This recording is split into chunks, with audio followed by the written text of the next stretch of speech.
Michael.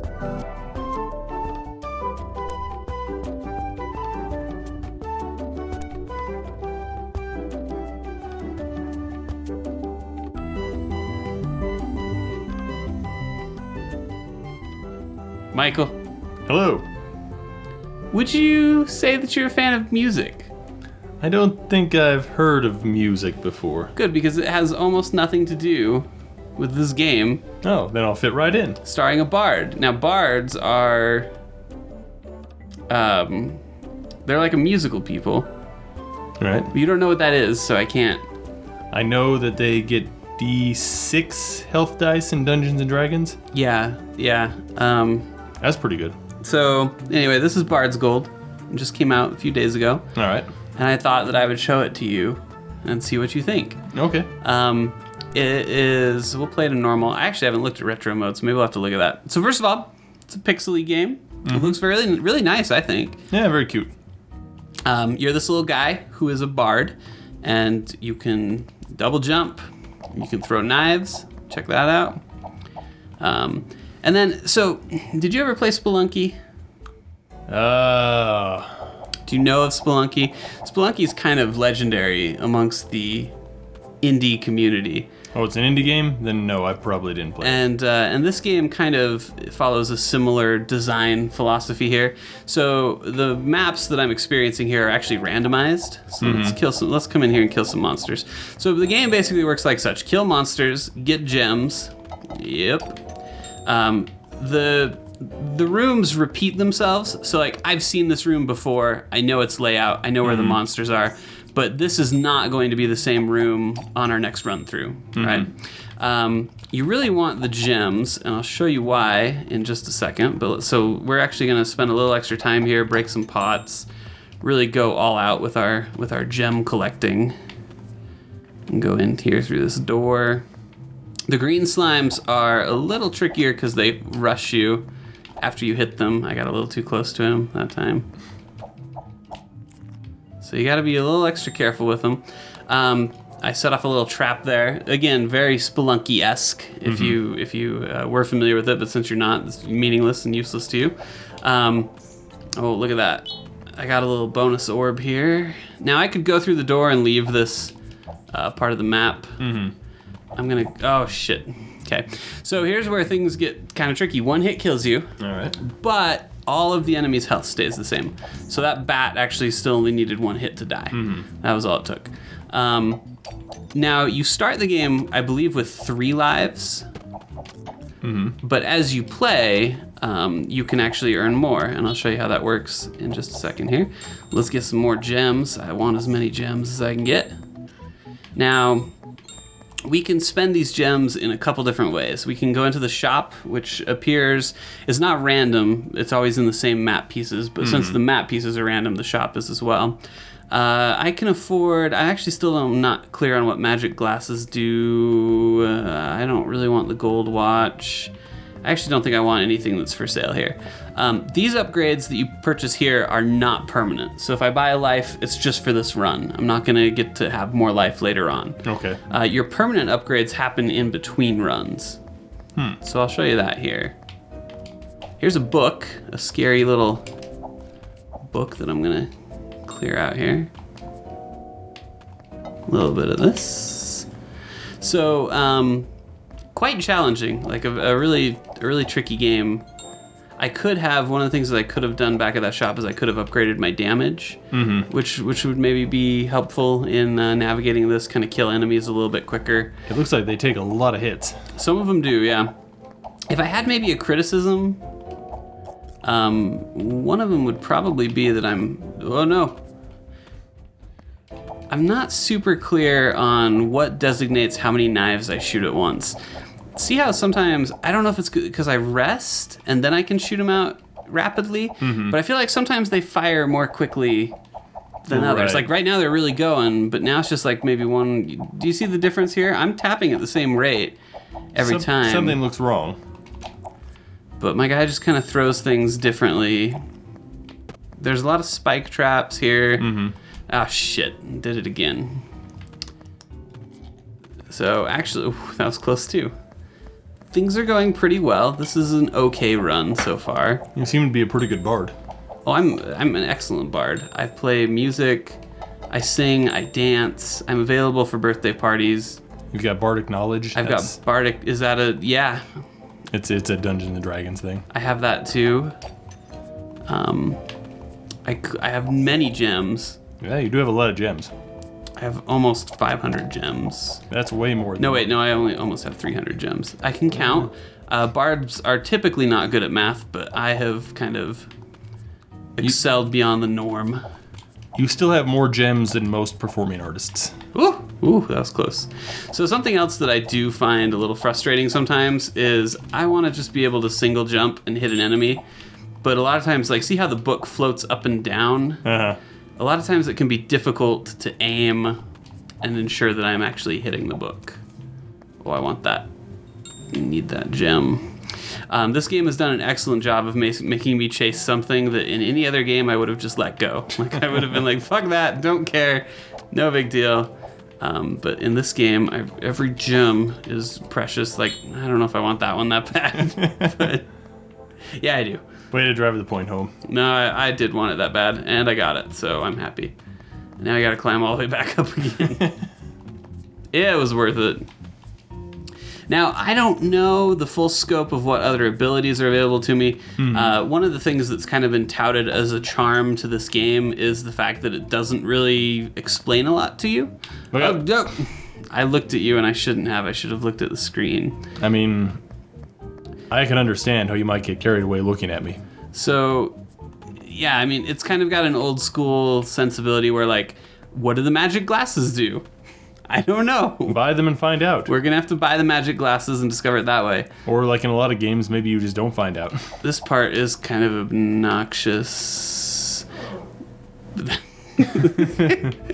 Special guests are, I don't know if that's Kirby or Daisy. One of the dogs has joined us on the video this evening. They agree this part is obnoxious. They also like Bard's Gold. You know, it's a common thing with dogs that they enjoy. Oh no.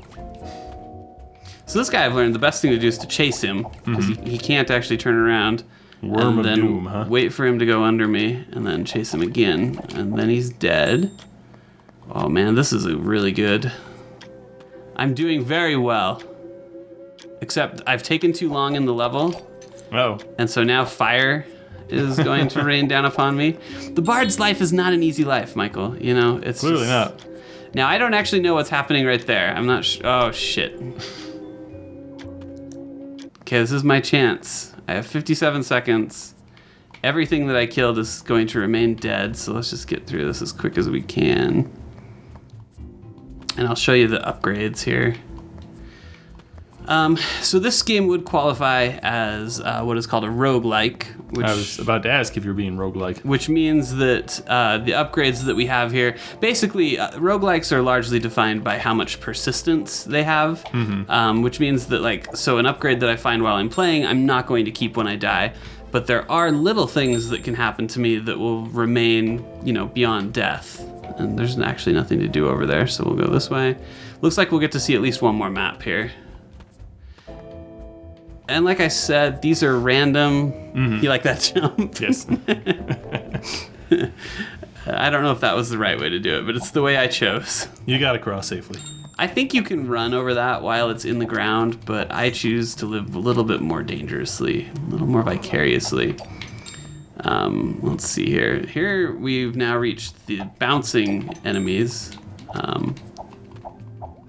See, like, I'm a little... I've got to say, like, you know, recently playing some very Castlevania-like games, I really don't like enemies that, like, float up and down. Yeah, it's... Like, I don't think it's as much fun as everybody thinks it is. It's a less favorite aspect here. So now we come here, and basically, so the money that we've earned, we can't take with us.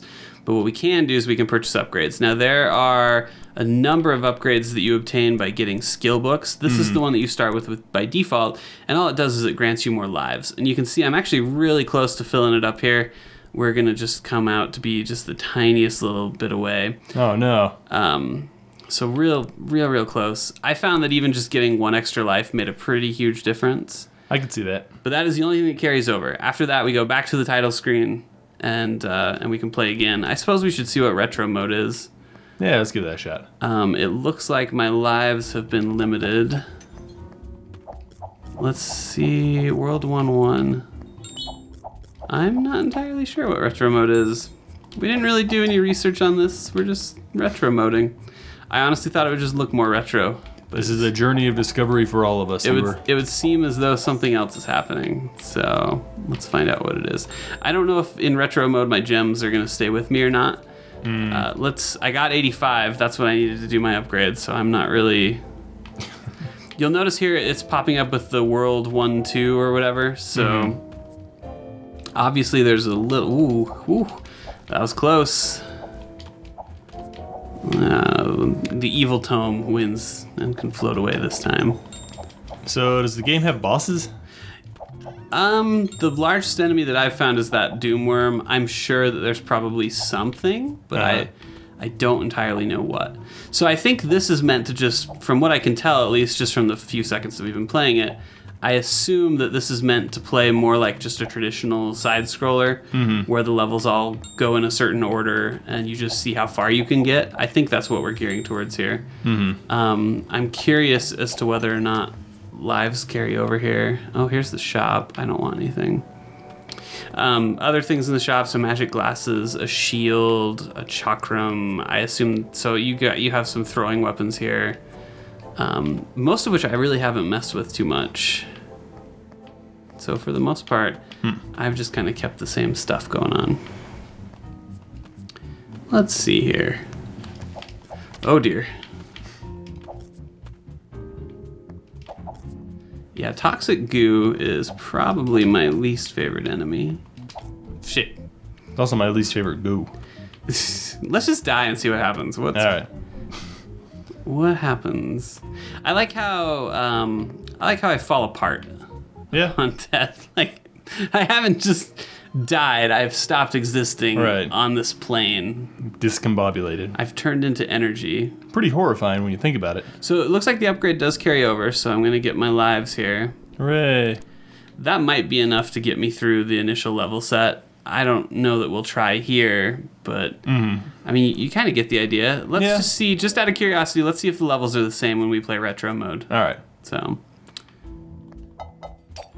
it looks like they are, right? This is the same first map. There you have it, people at home. Let's see if we can get to the second map and just see. So I think the retro mode just plays out the same way every time. Oh, I gotta get a key. But the other mode is more Spelunky-esque. If you're a fan of Spelunky and you've kind of exhausted your Spelunkiness, this is, I mean, is it Spelunky? No, absolutely not. But it's not a bad compromise. It takes a lot of what makes Spelunky special and kind of adds its own little twist on top of it. I like the music, although admittedly, I would like more of it. There's not a ton of music happening here. I like the aesthetics. I think the graphics are nice to behold. It's obvious a lot of work went into them. Would you say it's maybe just a little short on assets? Yes, I think that's a fair statement. Yeah, I got spiked. Intentionally. I want to die. Ah, okay. I want to die. I'm sorry to hear that, but I respect your decision. Well, thank you. Some people don't. Let's jump into some ceiling spikes. There we go. All right, one more. I want to spend my precious 200 gems. And there you have it. Bard's Gold. I don't know, there's really much more to show. Like, there's a lot more to experience, but I'm not far enough along that I feel like I could show it to you in a reasonable amount of time. I feel like there's a lot to uncover. Obviously, there's a bunch of skills that I haven't even come close to finding yet. This is only like maybe 30 minutes worth of play, maybe 45 minutes. So, I mean, not a lot. Yeah. Not going crazy exactly. But what would you say? Worth picking up? Yeah, I think so. Yeah? I think so. Maybe in a Steam sale. I might wait for a Steam sale.